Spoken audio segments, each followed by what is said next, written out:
I used to make YouTube videos on an older computer, and this newer computer, which it's not new anymore. I've had it for at least a year.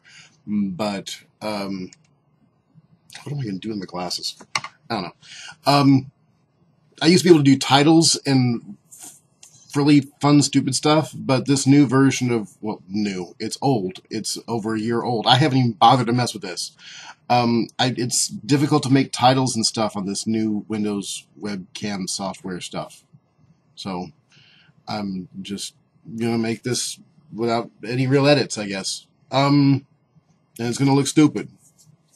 So what? And another reason why I don't make YouTube videos anymore is because look at this face. I have a face for radio. I look at the other videos that I've made and I don't like them. I look at the work of Greg Benson, Mediocre Films, and Wheezy Waiter. That's the kind of stuff I wish I could do. But the ideas that I've come up with in the past year or so, nothing is really, with a few exceptions that really probably shouldn't have been exceptions. I would come up with ideas that I thought were funny and I would try them. And I'm not impressed with myself. So that's the reason why that's a reason why I don't make YouTube videos anymore. So why am I making a YouTube video now? Well, and the argument's moot now because it's taken me so long to try to make this work. The two of them have already upset each other in Twitter and YouTube. I'm talking of Peach and Bionic Dance, who are both separately to great individuals who have come up with an awful lot of really good, intelligent, insightful videos over the years. I have enjoyed their work, each of them. I like both of their works, and I love you both unconditionally. But I find it unsettling that these two individuals, who are both great minds, are upsetting each other without really meaning to. They just Mocha Peach. That's her Twitter name. Peach with little X's, whatever.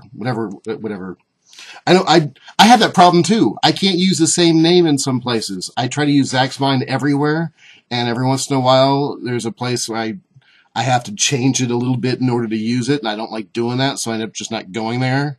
But I can understand why Peach is Mocha Peach on Twitter, and Peach XXX Peach, they Peach wherever, in YouTube and elsewhere, different names, different places, whatever. See, I can't edit this. Frustrating. Okay. The point I want to make, Mocha Peach, the situation is, you didn't mean to, but what you said upset Bionic Dance, because you singled her out, really. And I know that you were utilizing her as an example in a way that you didn't think would be emotionally unsettling, and that's not how I took it when I watched the video myself, but that is obviously how she took it.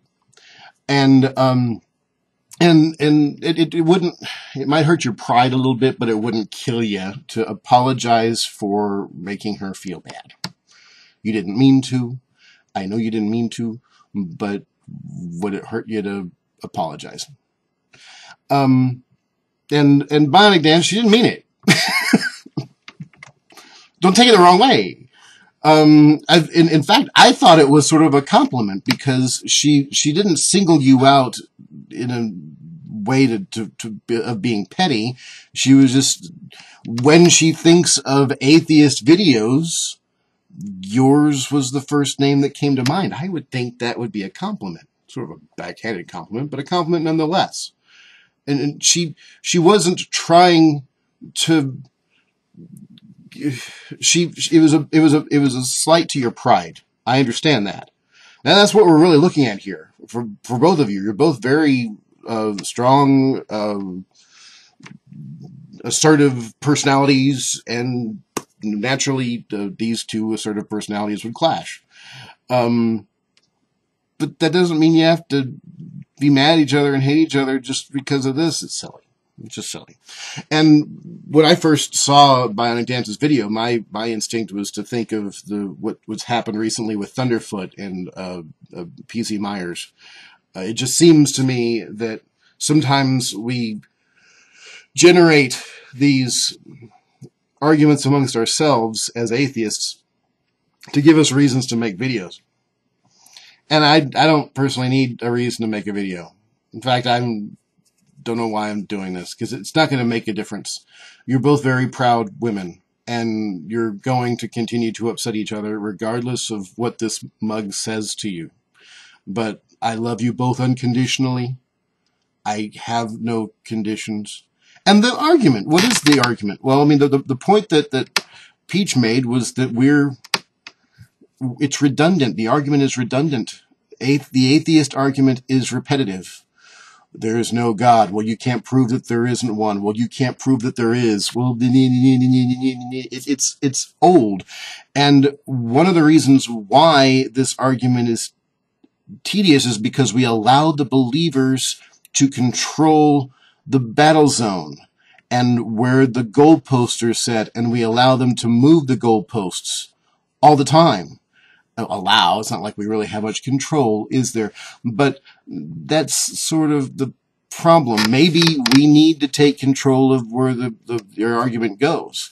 Martin S. Pribble came up with a really good article, and I'll put the link in the doobly-doo.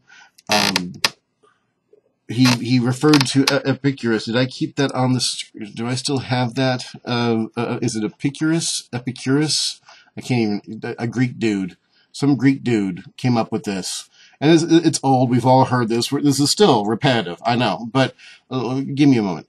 This is Epicurus, or however he pronounced his name. It's Greek, so I don't even know if we know how he pronounced his name. Is God willing to prevent evil but not able? Then he is not omnipotent. Is he able but not willing? Then he is malevolent. Is he both able and willing? Then where comes evil? Is he neither able nor willing? Then why do we call him God? If he's a malevolent being, then he's not on our side. And essentially, any entity that would, any person, anything that would say, believe in me, love me, or I'm going to make you burn in hell. That doesn't sound like unconditional love to me. That sounds like a codependent relationship. In fact, many of the arguments that I hear when I hear believers say that we must love God, it sounds like the kind of argument I would hear from a battered wife. We're suffering. God makes us suffer because it's like he's tempering us, like we're katana swords, and he's tempering us for something that's supposed to happen in the afterlife, I guess. He's trying to make us better people. But he wants us to have free will. He's omnipotent, but he allows us to have free will, but we have to choose him, otherwise he will punish us. This sounds like a codependent argument. So why are we worshiping a God that claims to be omnipotent and omniscient, but if he were omnipotent and omniscient, he would just make us feel this way towards him? We would be born with the knowledge of his existence. We wouldn't have to read a book to find out about him. So the argument that a God exists, even if he did exist, he's not worth worshiping. At least the God that's created by these Abrahamic texts, that's described, not created, okay, described in these Abrahamic texts. If he were real, it's absurd to worship him because he's a petty tyrant. And it's best, not just best, it makes more sense. It's more rational that he doesn't exist, because when you look objectively at the ancient texts, the way that they read, it's obvious that this didn't come from a human. If an omnipotent God could do it, he wouldn't need to write a book about it. He wouldn't need to use people like fountain pens to write what he wants to say to us. The argument isn't just moot and repetitive and redundant, it's ridiculous. It's obvious that malevolent, manipulative men wrote these books. And there are other men that are perpetuating these myths because they want to continue the tradition of manipulating other people by tricking them into believing this nonsense. That's where the argument should go. And I think that if we went there, if we moved the goalposts there and then cemented them into the ground and said, believers, take that. But we're not arguing whether or not your God exists. That's redundant. Even if he did exist, he's not worth worshiping. That's where the argument should stay, and because it completely dismisses, or maybe it's still more redundant and more tedious, and we'll still never be able to end this. But that doesn't mean we should stop trying. We should continue to speak truth to power. I love you both unconditionally, even if you don't love each other unconditionally. I'm never going to meet you. I'm probably never even going to shake hands with either of you, and that's perfectly okay. But, be excellent to each other and party on dudes. Anyway, thanks for giving me a reason to make another video. Later.